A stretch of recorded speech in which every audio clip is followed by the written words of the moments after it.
ايه صباح الخير، عاملين ايه يا حلوين؟ اول فطار بقى، اول يوم اجازة من بعد شغل سنة بحالها، ترم اول ترم تاني، سنة دراسية عدت بكل ما فيها من حلو ومن صعوبات ومن حاجات كتير قوي. مش قادرة اقول لكم بجد السنة الدراسية السنة دي كانت تقيلة ازاي.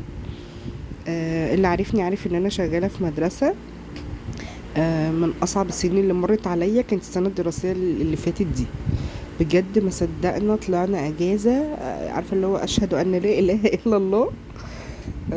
فالنهارده بقى اول يوم في الاجازه واول فطار، وبنستمتع بقى كده واحنا قاعدين. عملت بقى فطار، بيض بالخضار بقى والجبن والتركي، مش قادره اقول لكم تحفه، مع كوبايه نسكافيه. ويلا بقى نروح على الغدا. عملت بقى الغدا النهارده شاورما لحمه. عملتها شاورما لحمه مصري بس عملتها في العيش السوري. مش قادره اقول لكم كانت خطيره ازاي. دي تتبيله كانت باقيه معايا من قبل كده، كنت متبله باين بفتيك وكنت ما برميش التتبيله بتاعت الحاجه. لو متبله مثلا بانيه او متبله لحمه بشيل التتبيله تاني في الفريزر. واطلعها لو هعمل نفس الصنف تاني. يعني ما ينفعش تشيلي تتبيله البانيه تحطيها تستخدميها تاني بتتبيله اللحمه، لا ده غلط. تتبيله اللحمه هتشيليها تتبلي بيها لحمه تاني، اوكي. وهي مره وخلاص يعني. تتبيله تستخدميها مره تاني وخلاص. حطيت بقى كده اللحمه، ده كان بفتيك.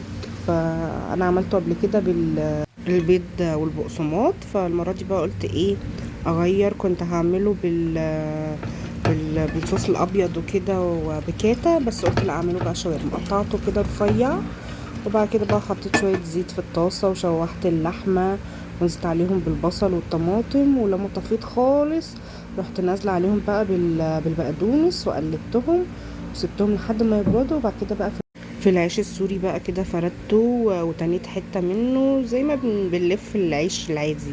وحطيت تومية، كنت عاملة تومية، وبعد كده حطيت بقى اللحمة ولفيته بالشكل ده وحمرته كده، اديته تحميصة على الطاسة. وحمرت جنبيه شوية بطاطس، حطيت عليها توابل بطاطس كانت خطيرة. وكوباية حاجة ساقعة كده عشان تطري علينا. على فكرة القوالب اللي انا بحطها دي مش قوالب تلج، ده بطيخ. انا مقشرة القشرة الخضرة دي وعاملة قطعت القوالب بتاعة البطيخ اللي في الاخر دي الكيوبس كده مكعبات، وحطيتها في الفريزر. وبطلعها لما اجي مثلا اعمل حاجة ساقعة عصير بحطها فيها، بتبقى خطيرة. بتسقع الحاجة غير ان هي بتديكي نكهة البطيخ مع الحاجة اللي انتي ضايفاها. لقيت عندي في الدرج بتاع المطبخ كده جيلي فراولة وجيلي مانجا وجيلي اناناس. قلت اما اجرب بقى المانجا عملتهم كده ونحطهم في التلاجة بقى لحد الصبح. ناكلهم بقى الصبح كده في الجو بيبقى نار نطري كده على قلبنا. تعالوا اشربوا معايا كركديه. كركديه كركديه وبنجر. بصوا لونه، مش قادره اقول لكم تحفه تحفه. مين بيحب الكركديه ومين ما بيحبش البنجر زيي فعشان كده بخلطهم على بعض. بخلطهم على بعض وبحط ممكن لو في رمان بحط، في فراولة بحط. ما فيش، بشرب الكركديه والبنجر على بعض. وساعات بحط عليهم فوار فيتامين سي عشان المناعة. وفي فوار تاني كده حلو قوي للمناعة. لو حد يعرفه فوار، مش فاكرة اسمه ايه. بس هو الكيس بتاعه ابيض كده وفي لبني، حلو جدا جدا. هو اللي ساعدني يعني ساعة ما كان عندي كورونا، كان جايلي في الحلق كنتش بقدر ابلع ريقي خالص. بجد كنت بموت والله العظيم، بس الحمد لله الحمد لله الحمد لله. بقيت احسن. بس عايزه اقولكم خفيت بعد شهر. الفوار ده اللي ساعدني ان انا اخف.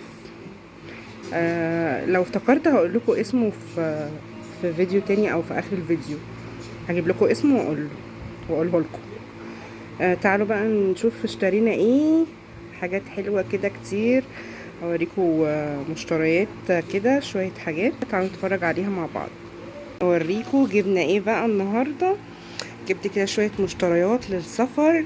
بصوا طالما شفتوا الحافظة دي تعرفوا ان في مشتريات قاعدين في الأوضة وهفرجكم بقى عليها. يلا بقى نشوف جبنا ايه. جبت حاجات حلوة كده عشان عندنا فرح وهنسافر وبالمرة للمصيف كده يعني.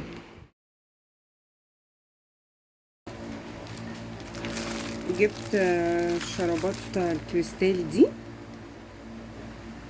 عشان طبعا البسها بقى على الجزمة. جايبة جزمة كده كعب شكلها حلو عشان نحضر بيها الفرح. جبت 2 فوال اللي هو البيج ده، 2 فوال بيج.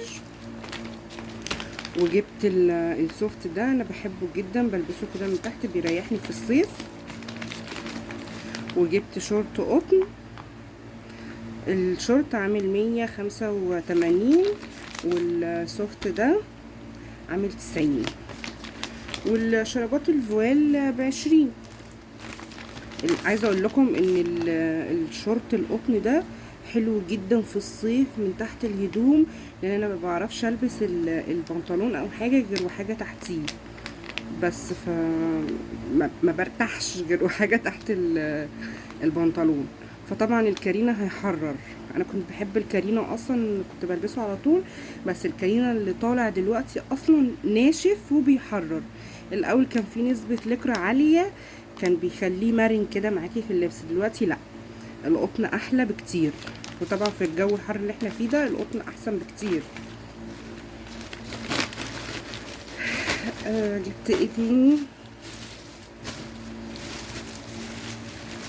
جبت الشرابات دي للجزمة حلوة قوي، اللي هي الكعب دي، بحب البسها تحت الجزمة كده بحيث ان هي ايه، تبقى انك لابسة شراب مغطية الكعب والصوابع بس، مش الشراب مش باين، فبتبقى حلوة قوي على الجزم. وجبت ايه تاني؟ استنى، جبت الكاب ده لنوح ابن اختي، شكله حلو قوي عشان لما بيخرج والشمس وكده. كان عايز نضاره، كان بيقول لي يا سوسو ما جبتيليش نضاره ليه؟ بس ما لقيتش والله نضاره على مقاسه، كلهم كبار يعني 5 سنين 6 سنين، انما هو 3 سنين صغنن. فجبت له الكاب دوت، ولو لقيت نضاره هجيب له. جبت انا بقى نضاره جبت النضاره دي حلوه قوي،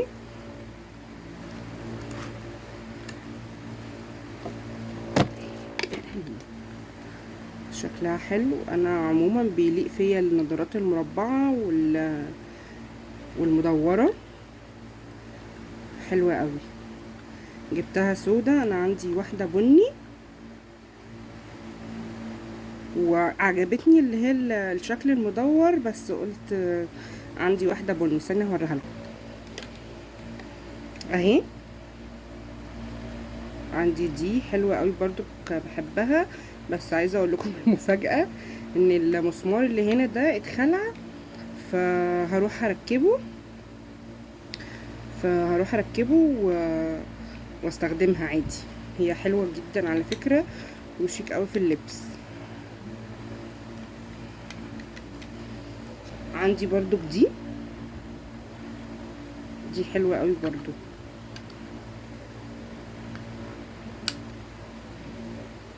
جبت ماما جابت البندانه دي عشان عندها خمار اللون ده، وانا جبت البندانه البيضه دي، قلت اغير بقى، على طول بلبس بندانه سودا فقلت لا اغير. جبتها بقى بيضه. وبعدين اصلا انا كمان انا بلبس البندانه البيضه اللي هي البونيل اللي فيه حته ناشفه من هنا كده، لان انا طرحتي بتبقى يعني بحبها تبقى واقفه كده مرفوعه، بس بقالي فتره عايزه اغير لفه الطرحه، فقلت اجرب بقى البندانه الطريه دي. فجبت بيضه جبت واحده سودا. جبت بقى شبشب للبحر حلوة قوي، كان عاجبني اللي عليه ستيتش بس لبني، انا بحب البينك، فجبت ده حلو قوي برضو، هلبسه في البيت برضو، وان شاء الله لما نطلع المصيف بقى نبقى نلبسه. جبت ايه تاني؟ جبت بنطلون اسود بنطلون اسود ليجن كده، عشان لما كنت جايباه سكيني عشان البسه على بلوزة تايجر كده في الفرح. طبعا هوريكم الصور. فانا ما حبيتش البس فستان، قلت عايزه البس طقم بحيث ان كمان ايه يعني نضرب عصفورين بحجر، نجيب طقم نلبسه في الفرح وينفعنا بعد كده. مش هوريكم بقى البلوزه التايجر لان لسه ما جبتهاش، جيت اطلبها لقيتها خلصت. ما اعرفش ليه كل ما اجي اطلب حاجه اونلاين ما الاقيها سولد اوت خلصانه، مع ان الصيف لسه، يعني احنا لسه لحد شهر 9 الصيف مكمل معانا. فمعرفش بقى السيزون خلص بدري على حظي، فاضطريت ان انا بقى اجيب قماش وافصله. بلوزه تايجر كده، تايجر اللي هو الاحمر، شكلها تحفه. فلما اجيبها وافصلها وكده هوريكم بقى انا جبت ايه اصلا، لبس خروج وهدوم البيت. جبت بقى ايه تاني، جبت الشبشب ده حلو قوي برضو، تنزلي بيه، انزل بيه في لمعة كده، شكله حلو جدا.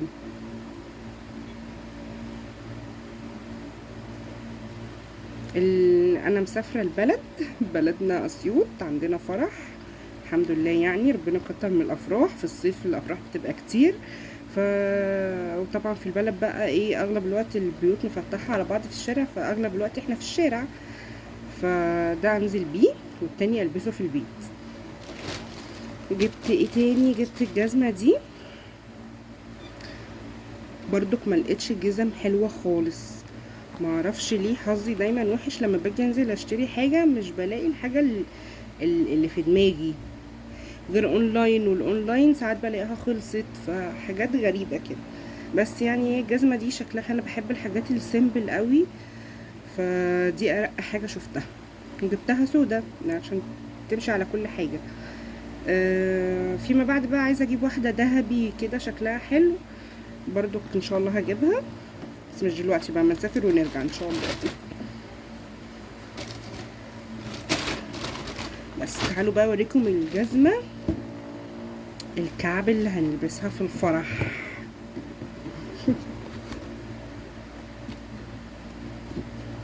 اهي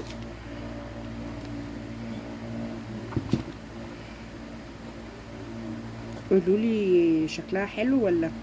انا برضو مرضتش اجيبها، كان في واحده الكعب بتاعها سيلفر كده وبتلمع، بس قلت لا، بحب الحاجات المط دي اكتر، برضو بتمشي سواريه وتمشي فورمال لو حبيت البسها فورمال، فشكلها حلو قوي. اهي بس دول كل الحاجات اللي انا جبتها عشان نبقى جاهزين للسفر. هي دي الحاجات اللي انا جبتها وبس كده حلوين. اوريكم بقى شنطه، بس الشنطه دي مش هوريها لكم غير لما تكمل، لان لسه باقي فيها شويه حاجات كده ما جبتهاش. هوريها لكم في فيديو تاني، هي واللبس، البيت والخروج. وعايزه اوريكم شنطه السفر اللي انا جبتها، قولوا لي رايكم برضو حلوه ولا هي عجباني. بس مش عايزه، انا كنت نازله اصلا عشان اجيب لون فاتح فجبتها لون غامق، هوريها لكم. الشنطه دي استلزامات بقى، سكين كير وهير كير والحاجات دي كلها عشان نستخدمها برضو، وميك اب وكده وضوافر، هوريها لكم في فيديو تاني. انا متحمسه جدا للسفر، انا بحب اصلا اخد الاجازه ونسافر كده، ونقعد بقى في البلد شويه، بعد كده نرجع نروح مصيف، وبعد كده بقى الاجازه اصلا بتعدي هوا، هما شهرين الصيف دول، بعد كده بنرجع للدراسه تاني، فشكرا. فانا بحاول استمتع فيهم بقدر الامكان. وبس كده، دي بقى المشتريات اللي انا او دي الحاجه اللي انا محتاجاها عشان اسافر. فاضل لي بس كام حاجه كده بسيطه، وان شاء الله لما اجيبها برضو هوريها لكم فيديو تاني، هشاركها معاكم، وهشارك معاكم تحضير الشنطه واحنا مسافرين، واجواء السفر وكده، والفرح هناك، وحاجات كتير قوي هناك، وهعيشكم معايا كده الجو. بس وكده يبقى الفيديو بتاعنا خلص. اشوفكم بقى في روتين تاني. باي باي. ثانية واحدة نسيت اوريكم حاجة. انا كنت هي كانت عندي، بس كانت عندي زمان قوي، يعني سنتين 3 4 كده اول ما طلعت. كنت مبسوطة بيها قوي، وكنت فرحانة جدا بيها، وكنت بحبها، كانت نفعاني جدا كمان على فكرة في شغلي، لان انا شغلي بالارقام بالساعات بالدقيقة، فكانت على طول في ايدي وكنت بحبها. وللاسف ضاعت مني، معرفش راحت فين لحد دلوقتي والله. بجد كنت زعلانة عليها، بس الحمد لله يعني قدر الله ما شاء فعل. ما تزعلوش على حاجة بتضيع، بس انا عشان كنت بحبها وكنت بستخدمها في الشغل وعلى طول كانت في ايدي، كنت بحبها وكانت غالية عليا. فالحمد لله جبت واحدة غيرها، اللي هي بقى ايه، الساعة دي اللي هي السمارت ووتش دي، حلوة قوي قوي قوي. انا اصلا بحب الساعات الارقام اكتر من اللي هي العقارب، لان انا في الشغل عندي انا شغالة في مدرسة، فالحصص وكده بتتحسب بالدقيقة، وقت البريك بالدقيقة. فبحب ان انا ايه، تبقى ساعة ارقام في ايديا على طول، لان مش هفتح كل الموبايل، مش دايما في ايدي، بيبقى على طول على المكتب وانا ببقى بلف. الحمد لله يعني جبت الساعة دي. جبتها برضو ايه نفس اللون اللي انا كانت عندي بيضة، الستراب بتاعها كان ابيض، بس انا جبتها بقى اللون ده اللي هو الجراي الفاتح اهي.